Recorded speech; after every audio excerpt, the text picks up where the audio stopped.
Tervist, minu nimi on Aleksander Eeri Laupmaa ja vaatate Fotograafiska jutusid. Minu külaline on täna Fotograafiska kaasasutaja ja peakokk Peeter Pihel. Tere, Peeter! Tere, Eeri! Sissejuhatuseks ma räägiksin väikse jutu eelmise aasta kohta ja see alguses võib tunduda natukene meie tänasest teemast mööda minev, aga ma arvan, et see võib olla sobiv sissejuhatus. Nimelt eelmise aasta alguses oli maailmas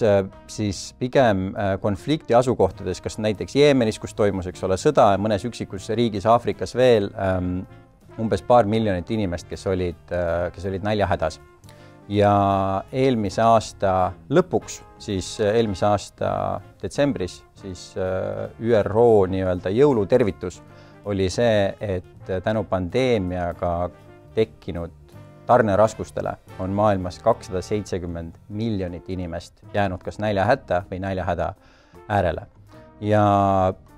see oli minu jaoks see asi, mis pani mind esimest korda mõtlema selle peale, et see temaatika, mis on nagu mingi jätkusuutlikkus ja see, et osta toitu sealt nagu enda ümbrusest, eks ole, ja tunne neid inimesi, kes sinu toitu kasvatavad, et see oli esimest korda, kus ma sain aru,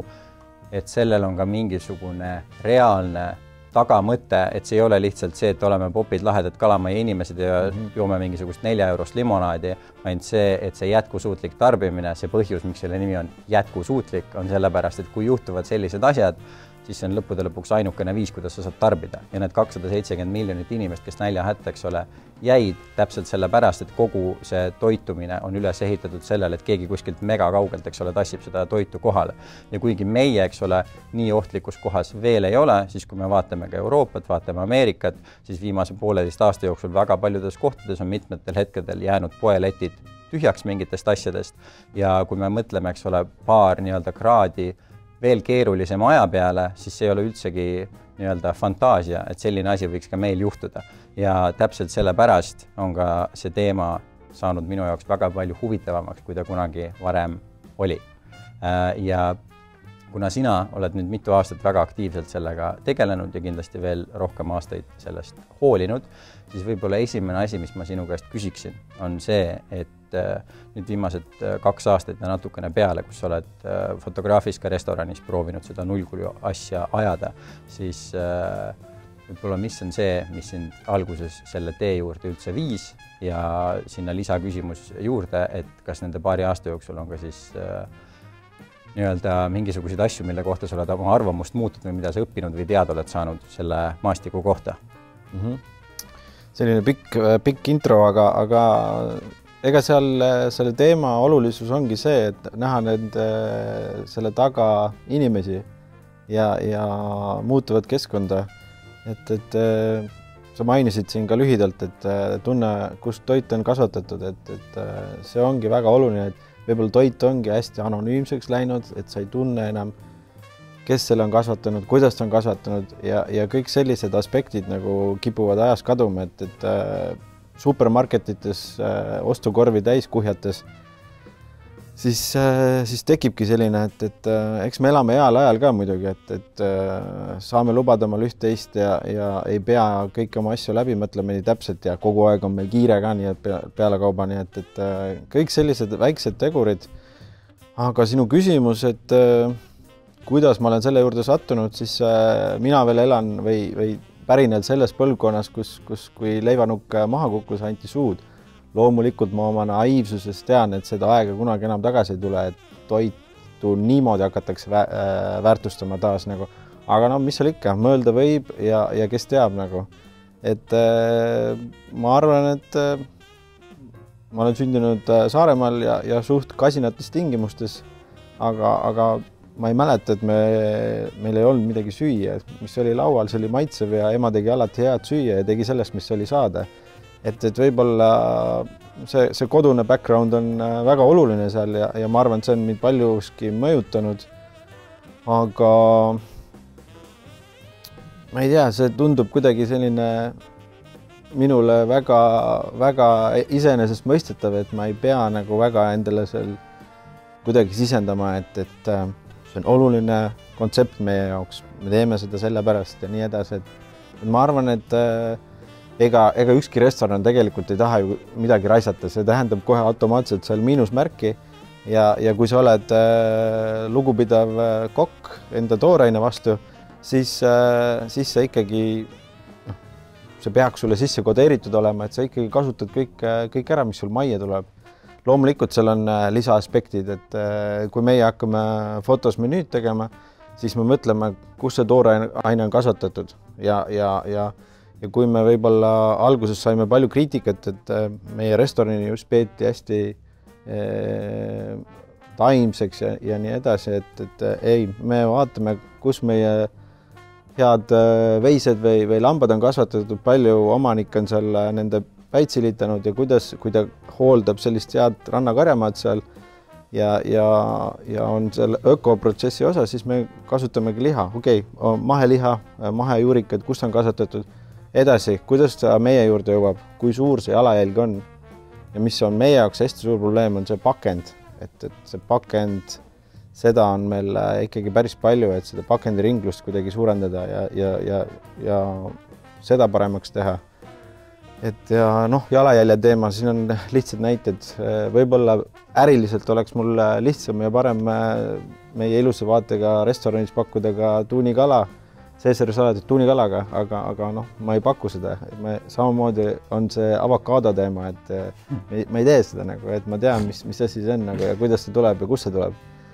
Ja kui see tooraine on siis meie juures, siis hästi oluline on ikkagi kõik, mis tuleb majja ära kasutada ja mida me tõesti ei oska kasutada, siis meil on selline tore väike komposter majas, mis toodab siis ühe ööga sellise eelkomposti. Et ja kui muhe-mahe transport iga kolmapäev-neljapäev meie juures käib, siis paneme need kompostikastid sinna peale, et tekib selline täiuslik ring. Aga kas on olnud viimase paari aasta jooksul mingisuguseid asju, mis on olnud sinu jaoks ka nii-öelda asjad, mis oled pidanud õppima või ümber mõtestama iseenda jaoks, et asjad ei töötanud päris niimoodi, nagu sa arvasid või lootsid, et nad võiksid töötada? Tead, eks jätkusuutlikkus või jätkusuutlik restoran või kestlik restoran, kuidas sa soovid, siis kui sa tuled meie restorani, siis võib-olla sa tead, meie restorani seina peal on suur Erik Johansoni maal self-supporting ja seal on selline tore kaar, on kalju ja seal vahel on nagu dominoodena majad pandud. Et see kestlik protsess praegu on ka umbes samasugune, et sa pead neid maju seal hästi ettevaatlikult neid dominotükke vahetama, et see kaar kestma jääks. Ja see restorani, jätkusuutliku restorani tegemine on umbes samasugune protsess, et sa vahetad neid osi aga väga ettevaatlikult, et see kõik kestma jääks ja toimima jääks. Et mis on keeruline, ma mainisin see pakendit, et neid aspekte, mida võib-olla tavaelus ka, me käime õhtuti supermarketites ja kuuleme, kuidas mine osta oma alkohol ära, et kohe läheb lett kinni. Samamoodi igas supermarketis jääb järgi valmis toitu tehtud. Samamoodi, kas seal mingi talet teha või mingi reklaam ka sinna panna peale. Ja ma arvan, et me ei peaks ka kohe postitama hakkama seal sotsmeedias, kui mõni toiduaine või asi on poest otsas. Et ma saan aru, siin kaupmeeste suur kunst ongi seda balanssi leida. Et kui me saaks seda mudelit veel kuidagi täpsemaks ajada, see, kuidas vähem toota, et sealt juba hakata pihta, et me ei peaks neid tagajärgi klappima hakkama. Et mõni aeg tagasi ma tegin Toidupank, tähistas oma suurt juubelit ja nad soovisid ka näidata enda heade külalistele, et saab teha Toidupanga või nemad korjavad poodidest õhtuti seda toitu kokku ja me tegime koos ühe õhtusöögi. Ja kui sulle õhtul vurab, see on umbes 9-10 ajal, mis see kaubik lõpetab,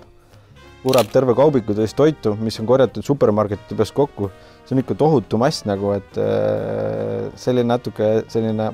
šokeerivad asjad ikkagi muudavad ja mõjutavad meid kõige rohkem. Et selline huvitav kogemus, et tegelikult kui palju ja mis väärtkraami seal järgi jääb, et see samamoodi, et mingid kuidagi riiklikult muuta seda, et kes supermarketid annetavad toitu näiteks ära, on mingi maksusoodustus või noh, see kõik on ilmselt lobi ja võtab aega nagu, aga neid selliseid väikseid käike ja muudatusi on nagu, et või kui ettevõtted, asutused teevad oma jõulupidusid, küsige, mis selle toiduga juhtub või kuhu see läheb nagu liigub edasi, et tundke ise ka rohkem protsessi vastu huvi, et kuidas seda muuta, et noh, sellised väikesed nagu sealt hakkab see kivi veerema ja noh, kui kivi peale ikkagi kaua aega vett tilgutada, siis hakkab asju juhtuma ka. See tuletab mulle meelde kaks asja, üks õhtusöökide sari, mida ma aitasin korraldada ja siis ka, kus on sulle õhtu lõpuks on metsikult palju, eks ole, toitu alles ja sa näed seda, kuidas nagu maailma kõige kvaliteetsemad, eks ole, liha ja toorainet, eks ole, lihtsalt visatakse prügikastidesse, sest kellelgi ei ole sellega mitte midagi teha ja siis sa vaatad aknast välja ja näed nagu bussipeatuses istuvaid nagu kodutuid inimesi, kellel ei ole süüa ja see on nagu nii paljudes kohtades täielik normaalsus. Ja teine asi, täpselt 10 aastat tagasi ma elasin 3 kuud New Yorgis ja ma läksin New Yorgis mingisugusesse looduspoodi, et osta endale mingisuguseid valgupatoone või mingeid asju. Ja ma valin need, eks ole, välja, võtan neid mingi 2 või 3 tükki ja lähen letti nendest maksma ja siis ta lihtsalt võtab need leti pealt ära, proovib neid läbi, need ei lähe läbi ja siis ta võtab need ära niimoodi ja siis hakkab neid kilekotti panema ja siis ütleb, et ma ei saa neid sulle müüa. Ja siis ma küsin, miks, siis ütleb, et sellepärast, et nende parim enne on liiga lähedal. Nende parim enne ei olnud isegi veel käes, kõlblikuni ei olnud käes, aga parim enne oli liiga lähedal, siis ütles, et ma ei tohi neid sulle müüa. Siis ma ütlesin, okei, väga hea, et anna need lihtsalt siis mulle, et ma jalutan nendega minema. Ja siis ütles, et ta ei tohi, ta läks, võttis selle nagu terve selle karbi, pani prügikasti, siis neil oli maja taga nagu eraldi ka nagu suletud ala, kus ta siis sai need asjad ära visata, sest jällegi seal on ka suur probleem see, et kodutud inimesed on, kui nad saavad, eks ole, sulle toidu lähedal, noh, meil Euroopas ka, eks ole, juhtus see sama asi, et pead kodutud inimesi oma sellest ära visatud toidust eemal hoidma, sest muidu nad söövad midagi, siis neil justkui on õigus, eks ole, sind kohtusse kaevata. Et ma ei tea, kas see on mingisugune asi, mis on ka kuidagi nagu paremuse poole liikumas. Noh, eks ma arvan, paljud on endale need parim enne ja kõlblikuni mõisted ikkagi rohkem selgeks teinud ja noh, seal on üks lihtne, ma ei tea, kasuta oma lihtsalt talupoja mõistust, tee pakend lahti, nuusuta, vaata kuupäeva, kas see tundub kõik okei ja seal ei ole nagu muud kunsti nagu iseenesest, ma ei tea, hapukoor nagu läheb ajas aina paremaks ja maitsvamaks. Okei, piim on teine teema, aga keera punn maha, nuusuta, maitse ja ma arvan, et seeläbi me saaksime sellise lihtsa talupoja mõistusega kasutades, me saaks väga palju toitu ka säästa tegelikult nagu, et mis järgi jääb sügav külmutamine, väga lihtne vana trikk, et noh, neid asju on ikkagi üksjagu, et see on kõige naljakam, kui on sinihallitusjuust ja siis seal on peal kõlblikuni. Kui see produkt ise on nagu hallitanud produkt, see on asja nagu eesmärk ja siis sulle pannakse see 2 nädala pärast see ei tohi seda süüa. No. Nii on, jah. Aga mis on mingisugused lihtsad asjad restorani businessis, mis on sellised asjad, mis on nagu, kus seda nii-öelda taaskasutamist ja nullkulu on või oli väga lihtne sisse tuua, kus on lihtsalt nagu tegelikult mingid paar lihtsat nii-öelda liigutust ja sul on mingisugune asi, mida sa enam ei viska ära? No ma arvan, et kõige suurem ikkagi, mis vajab muutmist, on see inimeste enda mõttemaailm, et me võime ka niimoodi toimida, et me lihtsalt ei võta, ma ei tea, ühest asjast väikest tükki ja ülejäänud sellest asjast läheb kõik prügikasti. Et ka isegi mõtled küll, et sa tegelikult töötad palju noortemate inimestega kui mina ja nende mõttemaailma muutumine peaks olema ju kordades lihtsam, aga kokkuvõttes see natuke, ma ei tea, võib-olla ka mõttelaiskus või mugavus nagu, et aga kuidas, ma ei tea, me ju ainult tahtsime seda juppi nagu, mis see võtab ruumi ja kõik see nagu, mis me sellega edasi teeme, et see nagu noh, surumine ja see võib-olla on ikkagi kõige keerulisem, et mõnest asjast saab veel omakorda väga maitsvat asja, aga noh, vaadates nüüd, et restorani seisukohalt, sa peadki seal olema hästi selline heas balanssis või kuidagi nagu, et inimesed ei saaks aru, et sa ei kasuta seda nagu prügikasti sööki või et päästad seda kõlblikuni asja nagu. Et asi on väga lihtne, tuleb sisse hea värske mahe tooraine ja sa üritad sellest kõik ära kasutada, et ei ole seda see ei ole tegelikult niimoodi, et 90% asju, mis on ära visatud, siis fotograafis ka kokad käivad öösel prügikastides ja võtavad veed ja siis järgmine päeva eks me saime ka päris palju nagu tappa selle eest alguses, et inimestel justkui tundus nagu, et me teeks, ma ei tea, kartulikoortest nagu asju. Jah, me tegimegi ja võib-olla see alguse kommunikatsioon oli ka kuidagi vildakas meie poolt, et inimestel jäi justkui mulje, et noh, me pääsimegi seda prügikasti sööki, aga noh, meil ilus vaade, joogid on külmad ja ikkagi inimesed on nüüdseks meie kontseptist üha enam ja enam aru saanud ja sellest lugu pidama hakanud, et selles suhtes aga kõige keerulisem ikkagi see otsekontakt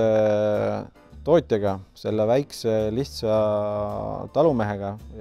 ja rääkida, et ta ei pea oma kartulid ega kapsapäid viide kilekotti panema, et piisab pappkastist ja saada meile need ära oma väärkraam, et eks me oleme palju, noh, ongi see pakendamine ongi, et samas meil on ikkagi ka suuri tarnijaid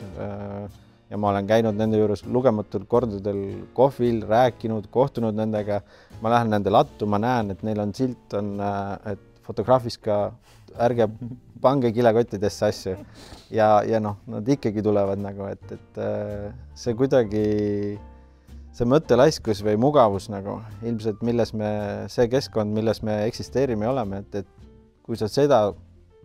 suudad sinna väikse mõra sisse lüüa, et siis on kõik hästi nagu. Tuli meelde, mul käisid sünnipäeval terve nagu pool suguvõsa käis külas ja ma koorisin bataate, et bataati küpsetada ja siis meil oli mingi tohku ja nagu bataate, mul oli siuke suur poti täis bataadi nagu koori pärast ja siis ma mõtlesin neid ära visata, siis ma järsku mõtlesin, et oota, tegelikult nagu see koor on raudselt kõige maitsvam asi ja siis ma pärast lihtsalt nagu panin nad ka nagu ahju ja viskasin nagu mingit oliivõli ja mingit asja peale. Jumala maitsev oli, aga mul oli reaalselt nagu mingisugune kilo bataadi koori, mis ma oleks lihtsalt iga kord ära visanud. Ja tegelikult on nagu jumala mõnus niimoodi. Aga kas on mingisugused asjad restoran, siis jällegi ma pakun, et enamused inimesed arvavad seda, et kui niimoodi proovida teha, siis see teeb kogu selle restorani businessi hästi palju kallimaks ja kas siis kallimaks läbi selle, et kõik need nii-öelda protsessid, et kuidas see küll kõik ära kasutada on nii rasked või siis see, et selle jaoks, et neid ära kasutada, lihtsalt su kokad peavad nii palju rohkem mingisugust tööd tegema. Kas see on tõsi või kuidas sellega on? Teeb see asjad kallimaks? Noh, ta teeb nagu, et kokkuvõttes, kui järgida seda joonist, siis me peaks ostma terve, ma ei tea, kanarümba, veiserümba, kitserümba, et sealt kõik ära kasutada, et loomulikult ta teeb selle nõks kallimaks, aga ja noh, ka staffi mõttes kulukamaks nagu, et sa ikkagi pead ju, keegi peab selle rümba ära kondistama, mis nendest asjadest kõik edasi saab, et see kõik võtab rohkem energiat.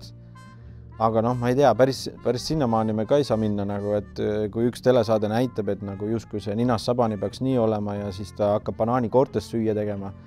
Noh, see ei ole ju ainult koored nagu, et sul on ju majapidamises veel asju ja kõik see nagu, et selle pilguga ringi vaadata, et noh, võtamegi selle rümba, noh, eile me lõikasimegi, tellisime Kalamatsi Meierist ühe piimakitse, kes enam piima ei anna, 5 aastat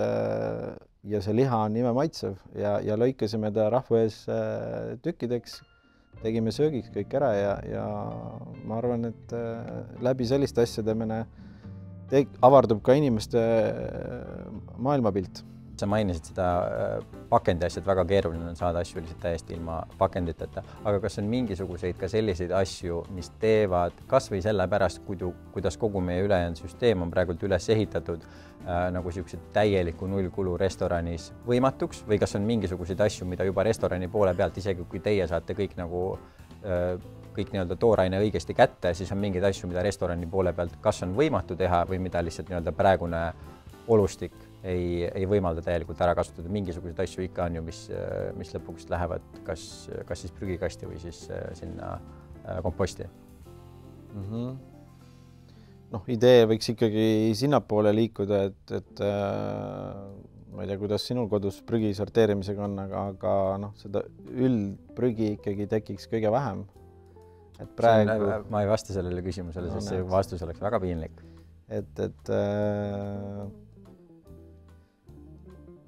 Noh, eks ei tahaks nagu pugeda millegi taha nagu, et süsteem ei luba, see oleks hästi tobe nagu. Et kuna me ikkagi püüame olla pioneerid selles vallas ja leida uusi lihtsaid lahendeid nagu, siis me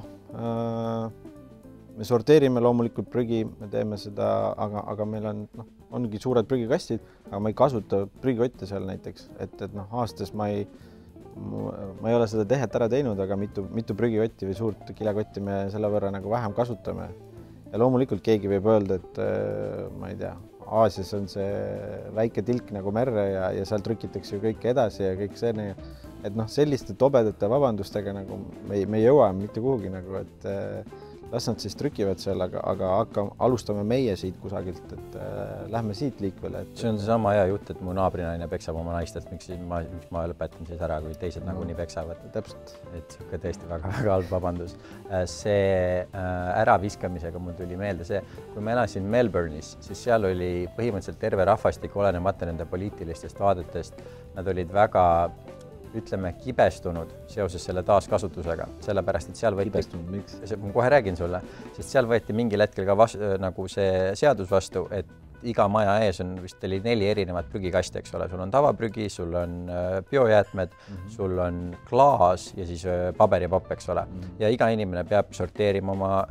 prügi ja siis kõik hakkasid tublisti prügi sorteerima, siis läks paar nädalat mööda, kui inimesed said aru sellest, et oote, et ma olen nüüd paar nädalat oma prügi sorteerinud, aga iga 2 nädala tagant sõidab täpselt seesama prügiauto mu maja ette ja kõik need 4 prügikasti viskab täpselt samasse kohta ja viib need täpselt samasse asja. Et ainult nii-öelda ühelt poolt oli see nagu see taaskasutamise asi ja sorteerimise asi nii-öelda jõus, et riigi poolt või nagu süsteemi poolt seda ei olnud. Samamoodi meil ka, eks ole, suvi vist tuli Ekspressis oli suur see lugu selle kohta, kui vähe plasti tegelikult, mida sina proovid taaskasutada, et mis sellest lõpuks, eks ole, kõigest saab. Jällegi mitte, et öelda seda, et meie ei peaks seda tegema, aga et mingisugused katsumused on lihtsalt sellised, et isegi kui meie kõik õigesti teeme, aga nagu selle riigi poolt kõik ei muutu, siis me oleme ikkagi täpselt samasuguses, et lõpptulemus, meil on enda üle hea tunne, aga lõpptulemuses mitte midagi ei muutu. Ma olen kindel, et ka riiki lobistatakse nende teemadega ja küll need muutused tulevad, et mina küll siiralt usun seda, et selles suhtes ma ei tõmbaks kõigile kriipsu maha ja kõik see, me kõik oleme seda, ma ei tea, kellegi tutvusringkonnas nagunii ütleb, et jaa, see prügiauto ju kõik läheb sinna ühte autosse nagu ja miks ma teen seda nagu, et ma ikkagi nimetaks seda selliseks mõttelaiskuseks ja mugavustsoonis olekuks nagu, Mis on need mingisugused madalad viljad nii restoranide jaoks, mida nad saavad teha, mida saavad indiviidid teha ja mida tegelikult oleks praegu võimalik ka riigi tasemel teha selle jaoks, et kogu see süsteem paremini töötaks? Esiteks on muidugi kõik see prügimajandus korda teha enda restoranis. Ma tean, nüüd kõik ütlevad, aga mulle ei mahu neid kaste kuhugi ja nii edasi. Teine teema on need tobedad penoplast-kastid, kust kala tuleb nagu ja kõik väidavad, et see on hirmus hügieenivastane, ma ei võta neid tagasi nagu, aga ma ei hakka nimesid nimetama, meie suudame need kastid enda toojatele tagasi anda ja nad tiirlevad ja ringlevad, et mis siis veel ikkagi ongi see pakendi teema ka, et seda just suuremate koguste ja hulkade juures, kui sa tellid, sa ei ole nagu koju ostad, ma ei tea, pool kilo suhkrut, et kes vähem seda pakendit tarbivad ja vähem toodavad seda või ringlusesse võtavad nii-öelda, et seal oleks ka kindlasti, et oleks rohkem selliseid ringlevaid pakendeid, et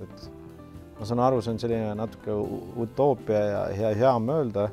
aga ma arvan, et me elame maailmas, kus kiired muutused on kiired tulema, nii et aga kas vanasti ei olnud niimoodi, et iga inimene piima toodi sulle piimapudelites, mitte keegi ei visanud neid ära, kõik nagu andsid kui vana sa oled, Eeri, mul tekib need küsimused. 50-60 midagi sihukest, väga palju vanem ei ole.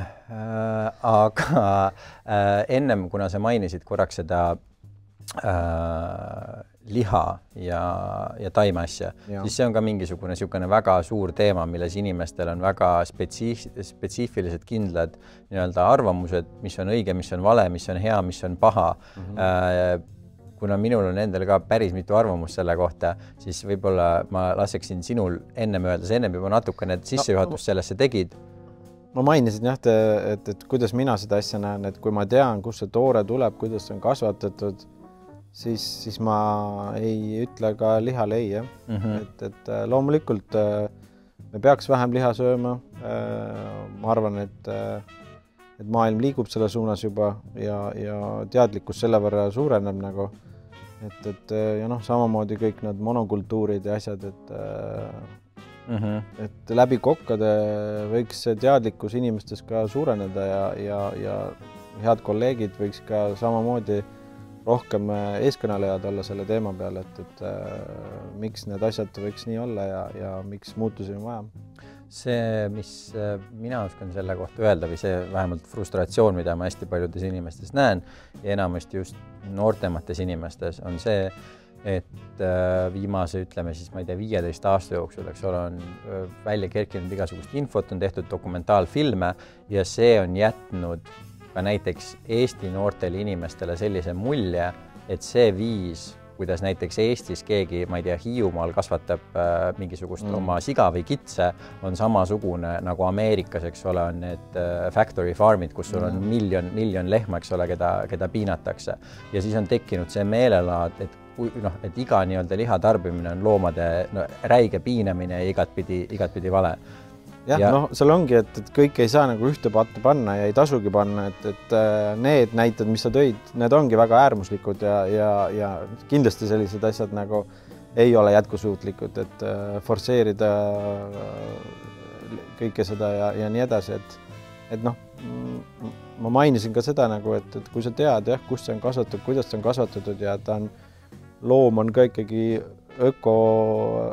ökoloogilise ringi osa nagu, et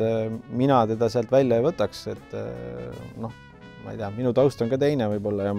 minu peres on kogu aeg loomi kasvatatud ja kui sa ikkagi oma notsul pead sügad ja räägid taga ja sealt tuleb maitsev jõulupraad nagu lõpuks, siis see ongi elu osa ja ma tõesti samamoodi ikkagi poetad ka pisara, et loomulikult on sinu loom aga see ongi elu osa nagu ja on loomulikult kurb ja äärmuslik võib-olla ka tundub mõne jaoks, aga nii on talitatud aastasadu ja tuhandeid, nii et. Ja ma ütlen paar asja veel selle kohta, sest mul on niisugune tunne, et see on selline teema, mille kohta inimestel on nii palju eksi ja vale arvamusi.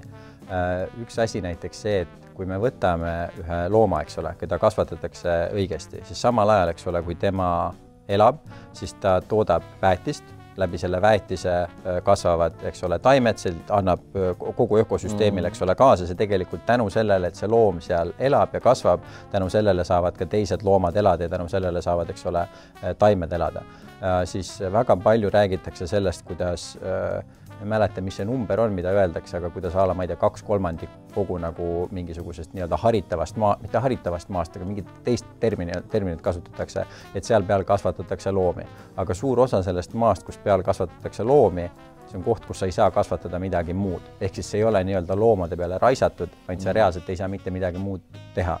Ja mida ka sina mainisid, eks ole, monokultuure, siis mina ise olen töötanud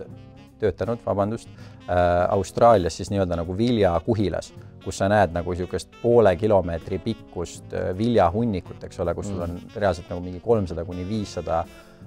tonni vilja. Ja nüüd inimesed, eks ole, kes pooldavad siis lihast loobumist, sellepärast, et nii-öelda vähendada loomade piinamist ja sellepärast, et see on ebaloomulik ja see teeb planeedile liiga nii edasi. Et siis, kui sa ühe korra näed seda, mismoodi reaalselt monokultuure kasvatatakse ja mis toimub siis, kui need kaetakse siis selleks ajaks, kus siis need lähevad nii-öelda edasi müüki, siis mis juhtub on see, et kui sul on hiigel suur viljahunnik, siis nii linnud kui ka igasugused närilised kui ka igasugused putukad on väga sellest toidust huvitatud. Ja mõne nädalaga on miljoneid pisikesi loomi, pisikesi putukaid, rotte, hiiri, igasuguseid siukseid olevusi, ritsikaid selle vilja sees. Ja siis, mis juhtub, on see, et see vili kaetakse siukse paksu nagu siukse kile selle kohta, siuke ehitusriidega ja siis tuleb ühel päeval üks mees, mina olin see inimene, kes pidi sellele mehele appi minema ja me siis jalutasime mööda seda mitmesaja tonnist viljakuhja ja tegime sinna augud, lõikasime noaga sisse ja siis sa võtad niisuguse hästi pika peenikese toru ja sinna toru otsa paned ühe niisuguse kotikese ja seal selle kotikese otsas on üks sõna ja see on tsüklon A. Ja sa lükkad selle kotikese sinna selle toruga sinna sügavale sisse ja siis ruttu tõmbad selle laugule teibi peale ja sa niimoodi teed nagu terve selle asja ulatuses läbi. Ja tsüklon A nüüd nendele inimestele, kes ei tea, on siis mürgine gaas, see haiseb nagu niisuguse vana inimese, nagu niisuguseks lehaks kutsutakse seda, nagu niisugune hallitav vana inimene. Ja see on eelkäija siis niisugusele gaasile nagu tsüklon B, mis on hästi palju kuulsam gaas, sellepärast et see on gaas, mida Natsi-Saksamaa kasutas ühe teatud inimgrupi nii-öelda väljasuretamiseks. Ja tsüklon B oli siis sama asi nagu tsüklon A, kus nad olid suutnud selle lõhna ära võtta. Ja nüüd siis seda gaasi kasutatakse nendes viljakuhilates selle jaoks, et need 100 000 kuni miljonid pisikesed loomad, kes seal sees on, ära mürgitada ja see mürk, eks ole, imbub kogu sellest, eks ole, monokultuurist ka läbi, siis selle jaoks, et see saaks minna, eks ole, sul pastat ja saia ja nagu kõiki muid asju teha. See on üks asi ja teine asi on veel see, et enne seda, kui see vili üldse sinnamaani jõuab, siis kui sul on koht, eks ole, kus sul kasvab monokultuur, mis jällegi, tuletame meelde, see ei ole kuidagi looduslik, eks ole, see ei ole loomulik, et sul on lihtsalt nagu hektareid ja hektareid ühte taime, mida see, eks ole, pritsid, eks ole, väetisega ja igasuguste mürkidega selle jaoks, et kõik muusalt hävitada. Aga siis, kui ka seda vilja ülesse korjatakse, siis kõik närilised ja jänesed ja muud loomad, eks ole, ja linnud, eks ole, kes maad pesitsevad, ka kõik need tapetakse selle ära, nii et vähe pole. Et selles mõttes, et isegi kui sa arvad seda, et kui ma lihtsalt lihast loobun, et see on nii-öelda see õige viis, siis kui sa selle asemel, eks ole, söödki lihtsalt nagu mingisugust mingit kiirketti, mingisugust saia ja burgerit, mis iganes asi, see võib veganburger ka, eks ole, olla. Aga kui see on selliste meetoditega kasvatatud, siis vahet ei ole, kas sa sööd liha või mitte, see nagu nii-öelda kahju, mida sa toodad, on täpselt sama suur või siis veel suurem. Ja mis me kokkuvõtteks siis ütleme? Tea, kus on su toorene kasvatatud, kuidas ta on kasvatatud, et tunne oma talunikku võiks see ideaalmaastik olla nagu, mille poole tagasi pöörduda. Ja sellest teemas veel palju ka, kuna me nüüd selle O peale sain, ma mainin ühe asja veel ära, et hästi palju mainitakse ka seda, kuidas loomade kasvatamine tarbib metsikult palju vett ja vesi on, eks ole, meil suures kriisis, aga jällegi, mida seal ei mainita, on see, et enamus vett, 95% veest, mis nii-öelda läheb nende loomade tarbeks, on vihm, mis sajab maha. See ei ole vesi, mida sa pead neile sisse jootma, vaid see on vihm, mis sajab maha, see arvestatakse sinna sisse. Aga kui sa võtad niisugused asjad, nagu sa ka enne mainisid, avokaadod, eks ole, siis praktiliselt kõik vesi, mis nende peale kasutatakse, siis neid kasvatatakse niisuguses kohas, kus vihma sajab väga vähe, on reaalselt, eks ole, vesi, mis nende peale lastakse. Nii et jällegi, kui sa otsustad, et ei, et ma seda, ma ei tea, Liivimaa lihaveise steiki, seda ma ei taha, aga seda avokaadot, mis Californiast tuleb, seda ma tahan. See on jällegi niisugune, et sul on endal niisugune tunne, et sa teed jubedalt head, aga tegelikult. Ja, aga ilmselt me siinkohal kedagi muutma ei taha hakata. See tasakaal peab inimeses endast tekkima, aga ma ei tea läbi mille, et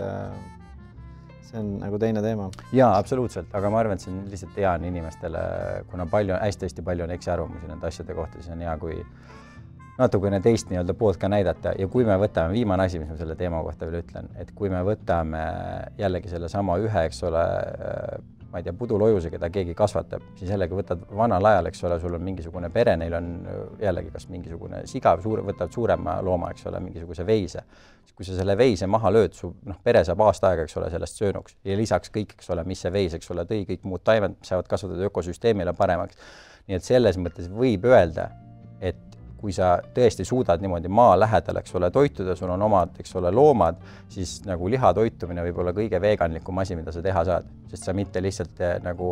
minimeerid seda, kui vähe loomi sureb, vaid maksimeerid ka seda, kui palju nii-öelda muid loomi saab ellu ärgata samal ajal. Suurepärane. Peeter, ütle mulle, kes või mis sind inspireerib igapäevaelus kõige rohkem ja sa ei tohi öelda sinu laps, see ei ole lapsed. Okay. Nii, et mis mind inspireerib? Ikkagi inimesed, kes minu ümber on, kellega ma koos töötan, kellega ma õhtul voodit jagan ja nii edasi. Et selles suhtes nii lihtne see ongi, ja õnneks neid inimesi, kes mind inspireerivad minu elus on väga palju ja kokkuvõttes see kõlab võib-olla igavalt või ka mingis mõttes valesti, et ka töö on muidugi, mis mind väga inspireerib nagu ja edasi viib ja drive'ib, aga seal on ka suur ohukoht on see, et kui see töö väga meeldib sulle, siis sa võib-olla ei oska seal seda head balanssi leida, et oledki kogu aeg tööl. Mul tuli täiesti lamp küsimus pähe, sa võid lasta sellele oma kuklas nii-öelda seedida, äkki sul tuleb pärast sellele vastus, aga mul tuli pähe niisugune küsimus, et kas sul tuleb meelde esimest korda sinu elus, kus sa mäletad, et sa tundsid, et sul on kõht tühi, nagu niimoodi, et kõht on nagu päriselt tühi. Lapsepõlvest äkki midagi, ära kohe vasta sellele. Kas sa kuulad minu kõhukorinat? Ei, ma kuulsin enda kõhukorinat ja mul sellepärast tuli see meelde. Kas sa oskad öelda, jällegi sa võib-olla ennem sellele küsimusele vastasid, ma igaks juhuks küsin veel, sest seal võib-olla on veel midagi, et mingisuguseid põhilisi eksiarvamusi, mis inimestel sellise nagu nullkulu suhtes on, lisaks siis sellele, et arvatakse, et tarbitakse prügi, mis on madalal temperatuuril kuumutatud. Täpselt. Eksiarvamused. Kas sa triibid vaikselt sinna rohepesu poole? See võib sinna sellele järgneda küll, jaa. Aga ma võib-olla rohkem mõtlen midagi sellist, mis aga ma arvan, et see nagu see nii-öelda prügis söögi tegemine, see on nii palju, kui ma olen üle maailmaga rääkinud kolleegidega, see on igal pool see jätkusuutlik või zero waste restoran, kõik põrkuvad selle sama probleemiga nagu mingil määral varem või hiljem kokku, et see selgitustöö või see kuidagi, see kommunikatsioon ikkagi võtab natuke aega, et see on jah, selline huvitav väike fakt nagu, et mis kõigil on ette tulnud, et kuidagi tunnetatakse jah, et seda päästetakse seda viimase lõpusööki seal restoranides. See, kuna sa juba seda rohepesu mainisid, siis selle kohta veel nii palju, et minu jaoks ka väga hiljuti, ma arvan, et see oli üks sinu külaline, kellega ma vestlesin üle-eelmisel aastal, ma arvan, see oli, kui mina esimest korda üldse seda ka terminit kuulsin ja ka oli asi, milles ma ei olnud kunagi keskendunud ja mis ma pakun, eks ole, et on ka selline asi, mis rohkem puudutab nagu selliseid ülisuuri firmasid ja ettevõtteid, kes on väga pikka aega mingil kindlal viisil asju teinud ja nüüd, kuna meie jaoks kõige olulisemaks asjaks on saanud see, et asjad peavad olema nii-öelda jätkusuutlikud, siis nad nagu proovivad võimalikult ruttu nii-öelda kuidagi mingi sildi kuskile peale panna, et asjad on kõik õiged. Aga üks näide, mis mulle sellega pähe tuli, oli see, et niisugune firma nagu Nestle, eks ole, kõik teame, üks maailma kõige suurem toidutootja ja minu jaoks üks niisugune kõige iluskurvem lugu, mis eksisteerib ja see lugu on selline, et mees, kes Nestle asutas kunagi, ta oli üks laps vist 14-st. Ta sündis Austrias 19. sajandi lõpupoole ja kuna ta oli üks 14 lapsest, tundis metsikult palju nooruses nälga, kõht oli tühi, elu ei olnud hea ja juba noore mehena otsustas seda, et üks asi, mida tema maailmas ei taha, on see, et ükski laps kuskil peaks nälga tundma. Ja tänu sellele tema oli siis koos Nestlega esimene firma, kes tootis siis esimese selle rinnapiima asendaja beebipulbri, eks ole, mida siis sai saata ka riikidesse, kus sul on näiteks emad neil ei ole piisavalt palju toitu, mis tähendab, et nad ei saa piima anda, sa saadad neile seda piimapulbrit, mis oli põhimõtteliselt, eks ole, seal oli piimapulber, seal oli alla nagu mingit nisujahu ja suhkrut ja mingisugune siukene, eks ole,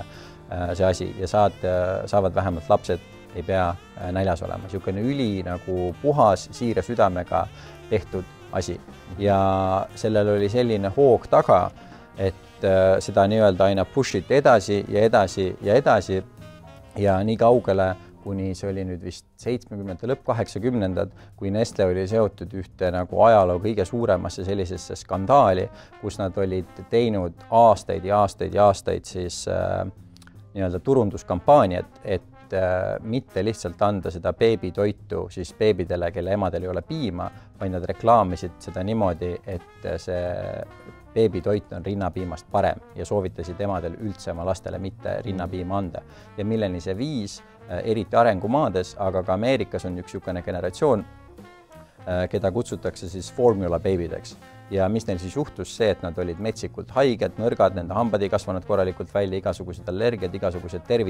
terviseprobleemid, metsikult suured igasugused kohtukeisid ja ka kuidas Nestle ennast sellega kaitses, oli see, et nii-öelda, et neil on õpetuse peale kõik, eks ole, kirjas, eks ole, mille jaoks on ja kuidas on, et nemad ei saa milleski süüdi olla. Aga need põhilised riigid, kuhu neid toite müüdi, olid riigid, kus enamused inimesed on kirjaoskamatud. Nii et sa annad kirjaoskamatule emale, annad mingisuguse purgi, eks ole, ütled ära rinnaga toida, anna oma lapsele hoopis seda ja siis 10 aastat hiljem, eks ole, kui kõik lapsed on nagu tõsist, eks ole, kasvuhäiretega, siis ütled, ei, me ei ole milleski süüdi. See on üks point ja teine point on see, et läbi selle, kui edukas Nestle lihtsalt on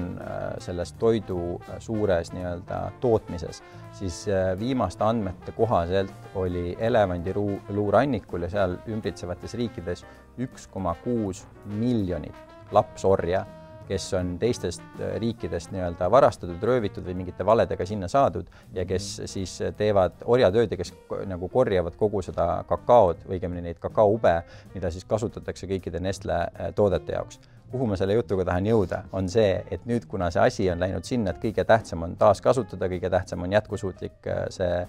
nii-öelda eluviis ja jätkusuutlikud pakendid, siis KitKatil tuli hiljuti välja või Nestle tulid teised ka KitKati peal see pakend, et umbes, et see on taaskasutatud ja et see on nii-öelda nagu ökopakend. Aga seda, et tegeleda sellega, et aga see oli lapsori, kes tegelik nagu, probleem on. Just, eks ole, mis see tegelik probleem on. Et sinnani nagu ei ole jõutud. Ja ma arvan, et me igaüks, kui me vaatame nüüd maailmas või oma riigis ka ringi, et neid näiteid ja sellist rohepesu nagu tuleb aina rohkem, et ega ma ei ole ka selles süüs kindlasti puhas, aga seepärast me nagu püüamegi enda vallas ja restoranina olla nagu inspireerida teadlikuma maailma, nii nagu on fotograafis ka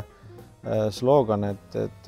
teisi restorani ka ikkagi suunata sinna teele ja et me kusagilt hakkaksime minema selle asjaga ja olla teistele eeskujuks ja pioneeriks, et selles vallas siis loomulikult, eks meil on ka omad sellised toredad hetked ja siis me ikkagi hakkad protsessi sisse vaatama, siis mõistad, et tegelikult on nagu, me võimegi nimetada seda rohepesuks nagu, et tuleb ikkagi oma tegemised ja toimetamised kriitilise pilguga üle vaadata ja ikkagi ega ma räägin, ega me ei ole ka süüst puhtad ja mis sinu jaoks on see kõige suurem nii-öelda raskuse või kasvamise koht, kus sa tunned, et sa ise saaksid parem ja tublim olla? Võib-olla ikkagi ongi see, et seda juba hakata nagu pakendi seda kogust kuidagi drastiliselt vähendada, et need ju seda taaskasutada taarat tuleks rohkem kasutusele, et see on kuidagi, et tootjad seda ka rohkem hakkaksid pushima ja kasutama, et kui see on reaalselt su kõige suurem patt, siis see tundub mulle praegu nagu kõige lihtsam viis, kuidas näidata ennast hästi tegelikult nagu heast küljest, et taaskasutatavaid pudeleid ei ole piisavalt palju. See on päriselt kõige hullem asi, mida sa süüdi oled. Ma ei sulle ühte suurt näidet ei oska küll öelda, aga sellised väiksed osakesi on küll ja küll nagu, et mida saaks paremini. Ma pean natuke seedima seda teemat, aga sest mina pean ausalt ütlema, sa enne mainisid seda komposti asja. Minul reaalselt maja kõrval kuni väga hiljutiseni ei olnud seda komposti, seda asja. Ja sa küsisid seda nüüd just, kui ma paar päeva tagasi esimest korda seda päriselt kasutasin, sest ma hästi pikka aega viskasin kõik. Biojäätmed siis? Biojäätmed, just, sest ma olen tegelikult, kuna ma olen ka enamus elust ikkagi või nagu maal üles kasvanud, siis ma olen harjunud kogu aeg sellega, et sul on eraldi nagu see solgipang ja sul on komposti see ja nii edasi, ma olen seda kogu aeg teinud. Aga nüüd mul on nagu viimane kodu, kus ma paar aastat olen elanud, kus mul ei ole isegi niisugust võimalust olnud ja mul on juba nii pikka aega harjunud süüdimatult kõike nagu viskama lihtsalt sinna näed, oled pööratud saanud nagu. ja tead, mis veel või, mis on väga-väga piinlik. Ühes teises saates mainisin ka seda, aga see kogu see kilekoti teema, kellelegi kilekotid ei meeldi, ei peakski meeldima, aga see ka, et kilekott tegelikult see Rootsi mees, kes kilekotid leiutas, ta leiutas need sellepärast, et inimesed kasutasid nii palju riidest ja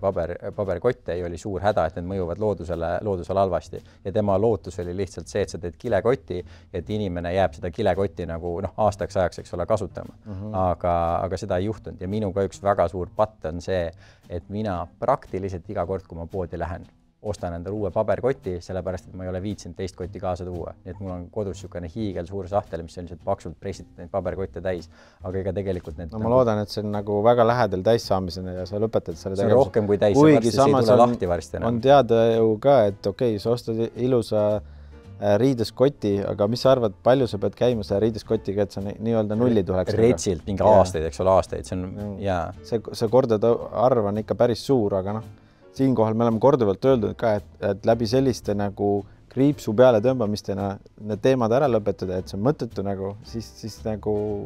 sina jääd edasi kilekotte ostma ja need sinna sahtlisse toppima. Ja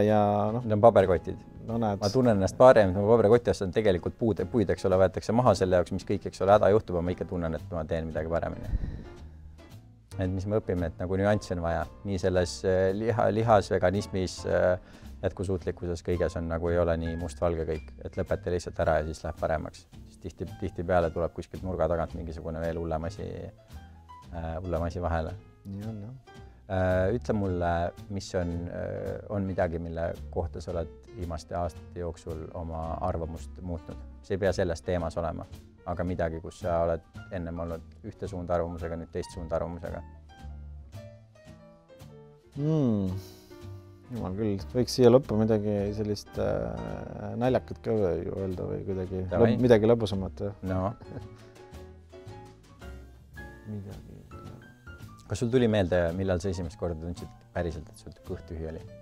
Kusjuures ei ole nagu? Ei. Aga oli lapsepõlves sul muidu sellist asja tuli ette või? Sest sa enne mainisid, minul oli ka lapsepõlves niimoodi, et kui sul kukub toit maha, siis leivale peab suud andma ja mingi hetk see kadus ära, enam ei küsita. Kusjuures ikkagi jah, kõhutühja ei ole ma kunagi oma elus pidanud tundma ja ma loodan, et see jääb ka nii ja jääb ka minu lastele nii, et noh, oligi, maaelu oli lihtne, tuli enda ees seista ja muna ikka oskad praadida või praeleiba teha ja muna sinna sisse panna, tühjaks auk teha ja noh, sellest suhtes tuli ellu jääda ja praekartuleid teha. Easy skill nagu, et eks elu õpetab võtta. Mismoodi sina proovid oma näiteks lastele või lähedastele inimestele, sa enne mainisid ka seda fotograafis ka tunnuslauset inspireerides teadlikumat maailma. Mismoodi sa proovid seda teha või mismoodi sa tunned, et teised inimesed saavad seda kõige paremini teha? Ja ikkagi ma arvan, et läbi isikliku eeskuju on kõige parem nagu seda õpetada ja teha ja rääkida, et miks me seda teeme ja miks see on oluline, et sellist info jagamist ja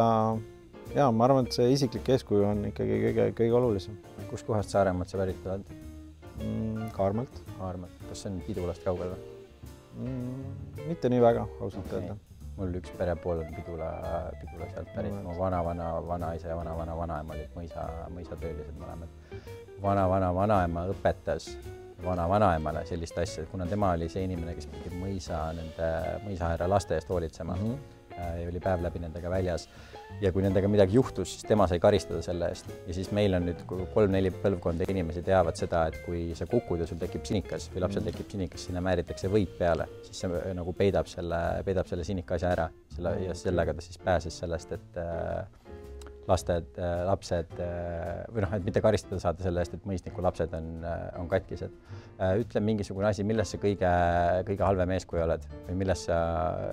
kui me rääkisime juba sellest eeskuju andmisest, millega sul endal raskus on selles?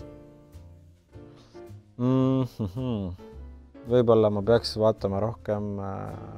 telekat. Telekat ma vaatan paraku isegi liiga palju. Kindlasti rohkem liikuda, sporti teha, paremini toituda, ma arvan, et ma söön iseenesest kvaliteetset toitu küll, aga lihtsalt need kogused kuidagi, neid kuidagi ennast paremini talitseda. Mis siis veel? Ja, ma arvan, et ülejäänud asjadega on okei juba. Ja nüüd lõpetuseks meil on veel, ütleme, 2 küsimuseks aega. Et kas on, esiteks ma küsiksin seda, et kas on midagi, mida me ei puutunud, mis on kuidagi oluline tähtis asi, mida inimestele meelde tuletada, soovitada, teada anda?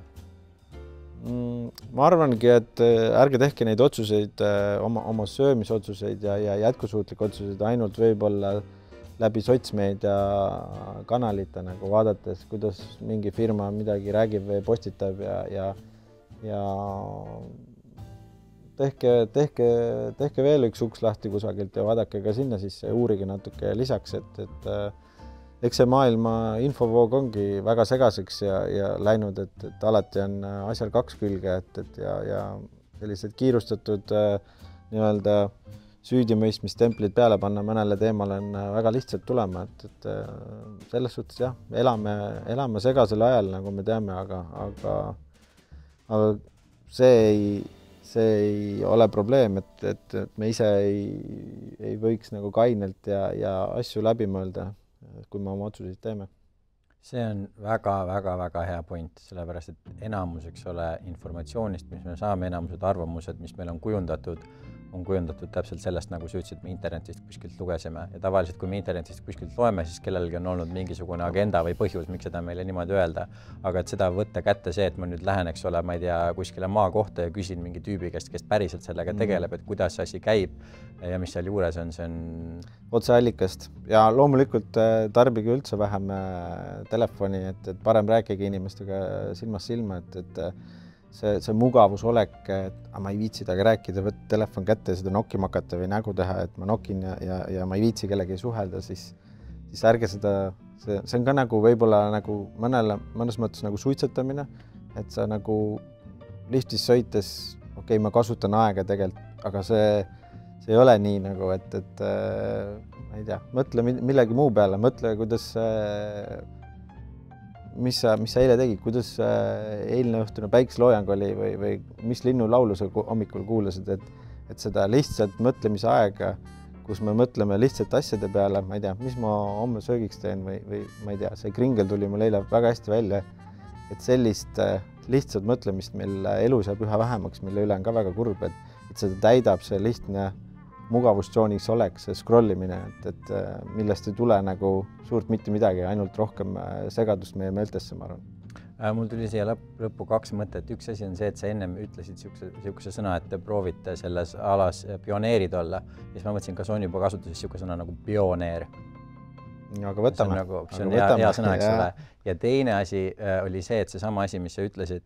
nüüd selle scrollimise kõige selle kohta, et kui me levitame seda, et toit tegelikult, eks ole, see võiks tulla meie nagu, ma ei tea, 50 või 100 kilomeetri, eks ole, raadiusest, me peaksime teadma, kes seda teeb, me peaksime kogu selle nii-öelda nagu asjaga olema kuidagimoodi seotud või teadma, et äkki me saame siis sama asja öelda ka selle informatsiooni kohta, mida me tarbime, et me peaksime päriselt teadma, kust meie informatsioon tuleb, mitte et see on nii-öelda sisse imporditud informatsioon ja sisse imporditud tarkus, mille nagu tagamaid me tegelikult üldse ei tea. See on hea point, jah. Väga lahe, aga siis nende sõnadega suur aitäh Peeter Pihel saatest tulemast. Aitäh kutsumast. Ja suur aitäh vaatamast ja kaunist päeva jätku.